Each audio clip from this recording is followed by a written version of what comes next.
Meaning of entrench. Entrench. Entrench. Entrench.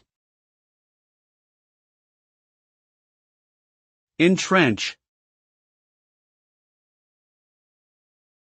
The verb entrench means to establish something firmly and securely, often to the point where it becomes difficult to change or uproot.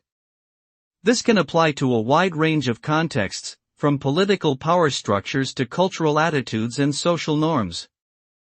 Entrenchment can have both positive and negative effects, depending on the specific circumstances.